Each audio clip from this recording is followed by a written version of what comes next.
I remember when I started using Tinder. This was back in 2016 after I broke up with my first girlfriend ever. And I got on the app, and mind you, I had no fucking clue what I was doing. And even though I probably put some of the worst photos up on there, that summer home from college, I was able to get about 8 dates. Remember, this is me almost 10 years ago. I was in a completely different place in life, and I had zero game, as the kids say these days. And after having put up some bad photos, I was still able to get some matches, and even actually meet people on the app. Now that was my peak usage ever in Tinder, where I put in very little effort, I just sent some messages and girls showed up on dates. That world feels like it's completely gone. Once we get to around 2018 or 2019, Tinder changed significantly. It felt like it was much harder to get a date or even get messages and matches with the same level of effort, and I noticed myself going on way less dates. The point is that it became much harder to get what you wanted on Tinder while putting in the same amount of effort. You know, just sending basic messages back and forth, maybe 3 or 4 times, and then agreeing to meet up with them. If you're using Tinder in America in 2020, the experience probably goes something along these lines. You open Tinder and look at the profiles and swipe in them left and right depending on what you like for long periods of time, and weeks and even months go by where you get 0 matches, 0 messages,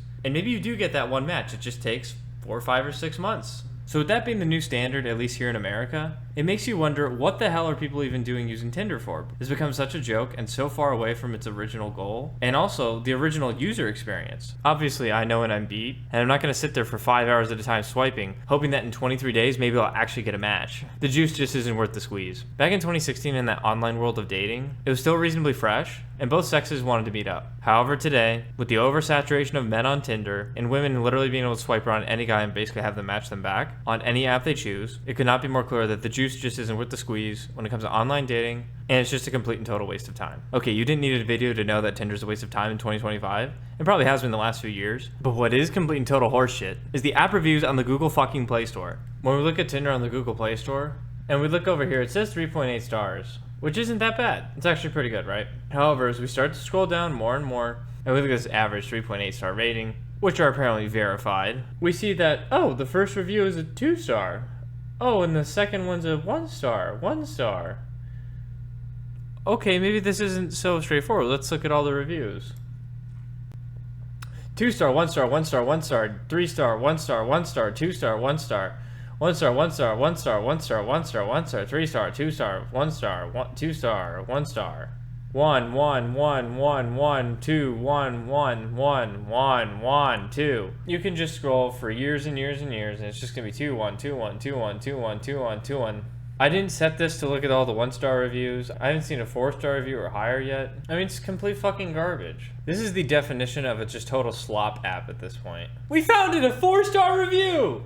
Now that was the Google Play Store. When we go to another site called trustpilot.com, never really used it before it was on Google, it's just brutal with a 1.2 star rating review. Let's look at one of the other competitors that I've used, Bumble. Oh look, it's got a nice 3.9 star review rating. Ooh, Google Play has a 3.9. Wow, it must be a great app. Let's go down to the reviews, which are verified. Apparently there's 1.2 million reviews in total, with about 65% of people being 5 stars. Oh no, we're starting to see the same thing. 1 star, 1 star, 2 star. Uh-oh. Let's see all reviews just to make sure I'm not being crazy.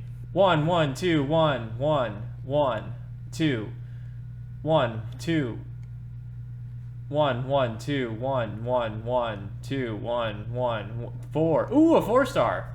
1 1 2 1. And I mean, you could just keep scrolling more and more and more and more. And ooh, was that a 5 star? Wow, Bear thinks it's a 5 star. Anyway, overwhelmingly, it seems like the market thinks that both Bumble and Tinder are garbage, but when we think of online dating, we think of Tinder as the flagship, so I'm just basing this video mostly around Tinder. But overall, online dating seems to be really devastated. Now, the only exception to this that I've found so far is that if you do find yourself in South America, Tinder and Bumble all of a sudden become these apps where you're getting all these messages and matches, and it feels like the wall and shroud of stupidity, or slop, that is here in the United States disappears entirely. Now, I'm not sure if this has to do with supply and demand in America, because with so much obesity running rampant, it is entirely possible that it could be restricting the amount of fit, attractive women that we have in the United States. And since all the guys are going for this smaller pool of women, it makes it infinitely harder for a guy to navigate that. Whereas if you go to South America, well, there's no fat people there. And thus maybe that kind of constriction that we see here in the United States completely disappears. And it is possible that maybe supply and demand is the simple answer to our problem here in the United States. But regardless, other than South America, I wouldn't touch Tinder in 2025. I mean, other than I guess when you're taking a shit just for fun, right?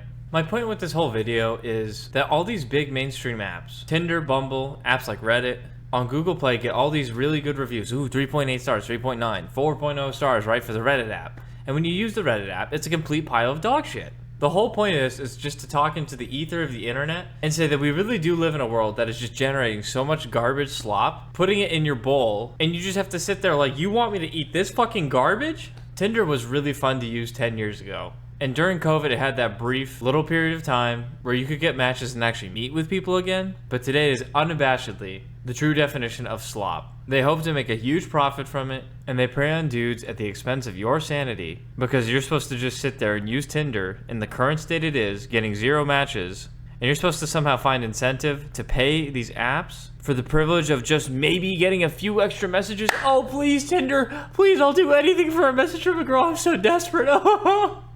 Do yourself a huge favor if you're using the app. If in 2025 Tinder is the main method you use to meet women, it's time for you to delete it and stop deluding yourself into believing that maybe, just maybe, you'll be able to get a match in 5, 6, 7 months. There are other ways to meet attractive women that don't involve sitting on your phone for hours, praying that the ether will send you something. Tinder was fun, but it's just time to move on.